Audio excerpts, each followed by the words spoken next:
Vigilance ఒక్క నెల్లూరు జిల్లాలో 100 కోట్లు అవినీతి జరిగిపోయింది, క్వాలిటీ మీద గాన మేము చేసామంటే మరో 100 కోట్లు ఉందన్నది. అంటే 200 కోట్లు. 26 జిల్లాలు, జిల్లాకి 200 కోట్లు అంటే 5,200 కోట్లు అప్రాక్సిమేట్ గా మీరు టేకప్ చేసిన వర్క్స్. 2,200 కోట్లు ఒక 2 కంపెనీలకి. దాంట్లో మళ్ళీ ఈ హౌసింగ్ దీంట్లో రాని లెక్కల్లో మట్టి తోలినట్టు ప్లస్ 15 లక్షలు ఎకరా అక్వైర్ చేస్తే 30 లక్షలకి చేసినట్టు, ఆ 15 లక్షలు మంత్రులు ఎమ్మెల్యేలు పంచుకోవటం. నిన్న ముత్తుకూరు పంచాయతీలో పోతే ఈ సైట్ లో నుంచి మట్టి తోలేరు, మాకు ఇల్లు అని చెప్పారు, ఇక్కడికి మట్టి తోలలేదు అని చెప్పి మూకుమ్మడిగా ముక్త కంఠంతో ఒకటే ఆన్సర్ చెప్పారు. నిజంగా తోలుంటే ఒకటి కాకపోతే ఒకటేదో 10 ట్రిప్పులు తోలేరంటారు. ఒక్క ట్రిప్ తోలలేదే, ఇక్కడ మట్టి ఎత్తేసారని చెప్పారు.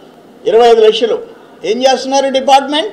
కోర్టులో వాళ్ళు వేస్తే ఎత్తుకోపోయి లొకేషన్ GPS మ్యాప్స్ తీసుకుపోయి చూపించి మట్టి తోలలేదు, ఫ్రాడ్ జరిగిందని చెప్పి కోర్టులో వేసుకోవాల్సిన అవసరం లేదు కదా. ఆయన కంటెంప్ట్ అని తెచ్చి 25% పట్టుకొని 75% పే చేసేసారు. ఏం జరుగుతుంది?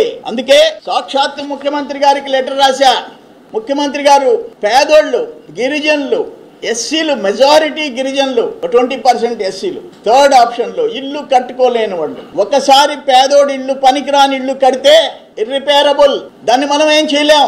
వాళ్ళ బతుకులు ఏ రోజు పైన కూలుతుందో, ఏ రోజు ఆ బిడ్డలు ప్రాణాలు పోతాయో తెలియని పరిస్థితి. అందుకని నేను ఇంత సీరియస్గా తీసుకున్నా. గవర్నమెంట్ వచ్చిన 2 నెలలకి ముఖ్యమంత్రి గారి దగ్గర పోయేసేసి విజిలెన్స్ ఎంక్వైరీ చేయించిన.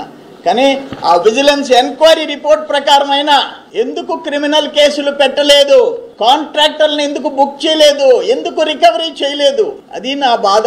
దేనికి నేను సీఎం గారి చేత విజిలెన్స్ ఎంక్వైరీ చేయించింది? What is the use? ఉపయోగమైంది లేదా? ఇల్లు పగలగొట్టించి కట్టించండి, ఆ కాంట్రాక్టర్ మేడ మీద కత్తి పెట్టి కట్టించండి. ఒరిగొండి ఇల్లు పనికిరావు, గిరిజన బిడ్డలు నేను పోయినా ఆ ఇల్లు పగలగొట్టించి మళ్ళీ కట్టించండి.